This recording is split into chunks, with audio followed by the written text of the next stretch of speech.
Mahilig ka ba mag-shopping na walang dalang cash? Meron ka namang credit card pero takot kang gamitin.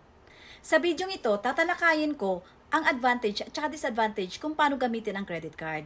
Hello mga katam viewers! Sa mga hindi pa po nakakilala sa akin, ako nga pala si AC, isang entrepreneur dito sa Toronto, Canada. Bago ko nga pala simulan ang bidyong ito, ikikwento ko muna sa inyo kung paano ko ginagamit ang aking credit card. Nung bago pa lang kami dito sa Canada, madalas kong ginagamit is debit card.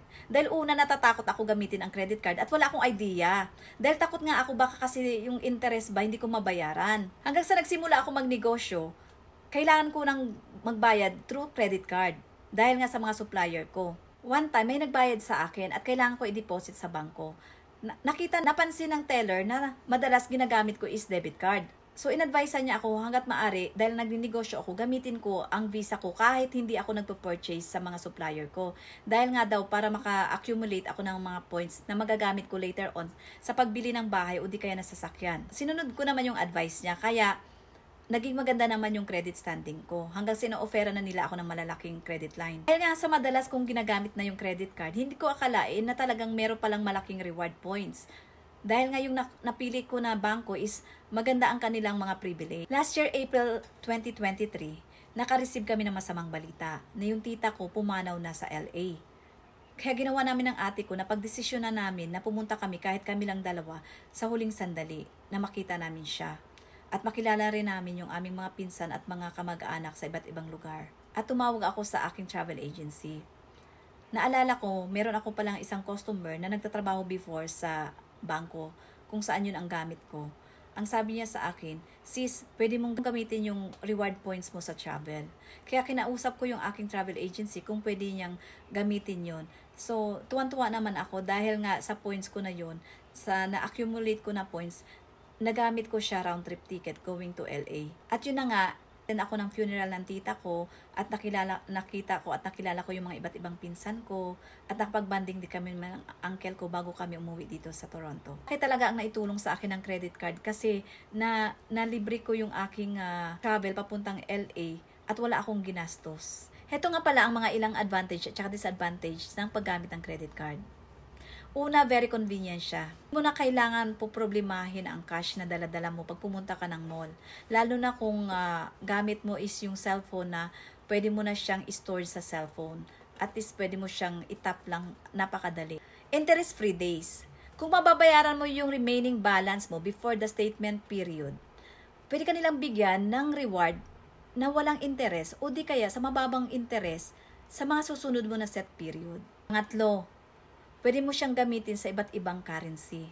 Lalo na kung negosyante ka, pwede kang bumili ng mga product sa iba't ibang bansa na gamit ang credit card na katulad din ng value ng kanilang pera. Yun nga lang, meron silang karagdagan na ina-apply.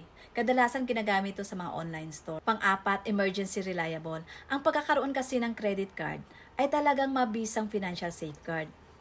Makakatulong kasi ito lalo na sa panahong hindi mo inasahan ng gastos na hindi kasama sa budget mo. Lalo na kung maganda ang credit history mo, hindi magdadalawang isip ang bangko para pahiramin ka lalo na sa panahon na kailangan mo. Panglima, purchase protection. Ang kagandahan lang sa credit card kasi pag yun ang ginagamit mo lalo na sa online store like Amazon, pag hindi mo kasi gusto yung product, pwede mo kasi ibalik at mismo yung binayad mo, pwede nila ibalik sa credit card mo. Unang disadvantage sa paggamit ng credit card ay yung mataas na interest. Kung meron kang naiwang balance kada buwan, may mga interest charge na idadagdag sa babayaran mo. Maaring lumaki ang interest kung hindi mo siya mababayaran kada buwan. Pangalawa, credit damage. Kung meron kang balance sa mga existing loan mo at marami kang record sa pagkakautang, may pagkakataon na hindi ka na nila pagbibigyan muli. Sa disadvantage ng pag may credit card ay yung overspending. Dahil nga napakadali siya gamitin, hindi mo na mamalayan na nag-overspending ka na pala. Kahit na hindi mo na kailangan dahil lang gusto mo siya, nagagamit mo ang credit card mo. Pang-apat na disadvantage ng paggamit ng credit card ay prone siya sa fraud.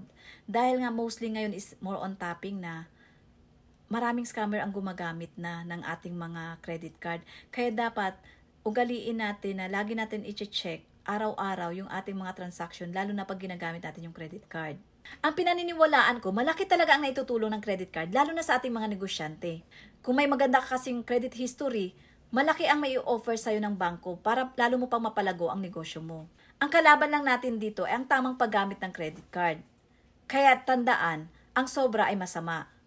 Kailangan maging matalino tayo sa paggamit ng debit card, credit card at iba pa, para maiwasan natin ang magkaroon ng malaking utang at makapag-ipon tayo sa ating mga future plans. Bago ko pala end ang video na ito, meron nga pala akong ginawang group na ang Pusong Negosyante. Ang link po nasa baba.